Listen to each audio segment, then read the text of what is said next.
Namaskaram. I am Anita Mohandas Palat, but I would like to be called Gauri, the name that was called in my ears by my grandfather on the 20th day ceremony. My parents, trying to be modern and westernized, changed my name to Anita to match with their son's name Ajit. There started my westernization. And with the advent of communism and convent education, though they always gave respect to our religion and spiritual studies, I got absolutely no training on our traditional day-to-day rites and rituals. It is true that in the olden times, it was necessary to teach the children and the youngsters how to be. They learned watching the elders. And it is a fact that whatever I know, I had learned observing my mother, who was meticulously religious. I grew up in Cochin. As a child, I used to attend the Gita classes conducted by the nearby Chinmaya mission. The verses would be taught to us with their intended rhythm, and after that, the meanings would be delivered in brief. The verses were in Sanskrit, a language that we were not familiar with. To be honest, the classes never inspired me much. Nothing made much sense, and I found it all quite dreary. Later on, while I was in my early teens, I had the opportunity to listen to a discourse by Swami Chinmayanandaji. His firm grip over the Bhagavat Gita, his charismatic influence over the huge crowd, the commanding voice, the flawless presentation, quite a mesmerizing experience. After several years, my husband had to attend some program in Dharamshala, Himachal Pradesh. The children were having the winter vacations, and so we accompanied him. Our overnight stay had been arranged at Chinmaya Tapopan Ashram.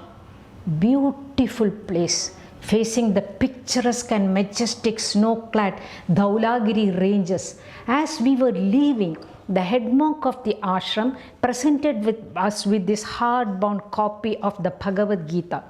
I flicked through the pages. The verses were printed in small letters. The comprehensive explanations were given after each verse. Then and there, I decided that it was all way beyond my grasp. It found a safe slot in our fast-growing library, where the book never got disturbed for the next 15 years or so.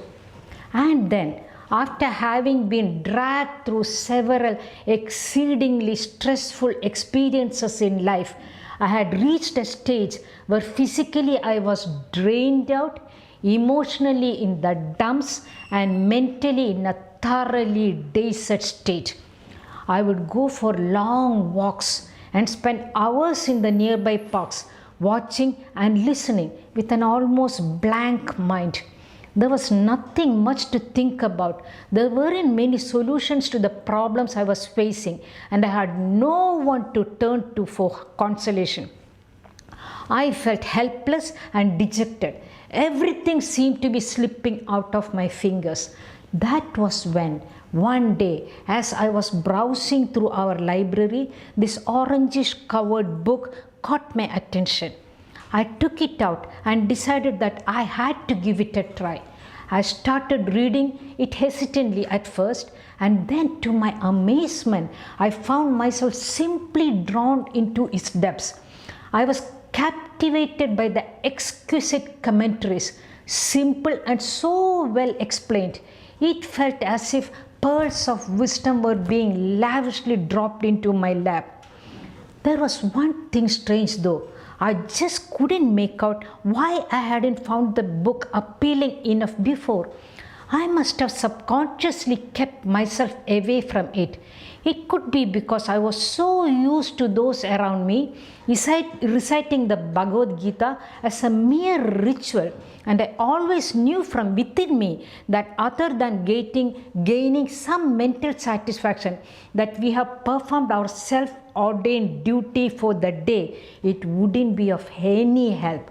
I tried to keep myself away from such ritualistic rites. Gradually, from the pages of the Gita itself, I understood that spiritual studies could be undertaken only when the time is ripe, only when we are mentally and intellectually ready for it.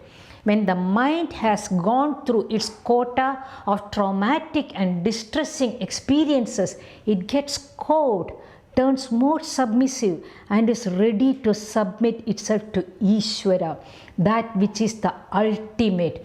This is an absolute necessity before venturing into the vast expanse of our scriptural texts.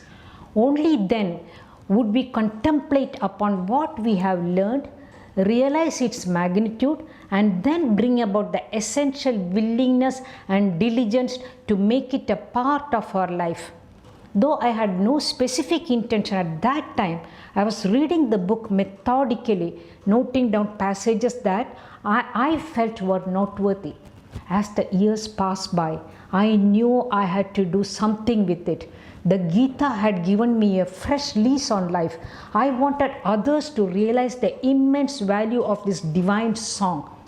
While talking about the Bhagavat Gita with a few of my acquaintances, what I could gather was that even those who were well educated and had a spiritual bent of mind didn't have that kind of patience to dig into the essence within the verses and ponder over it.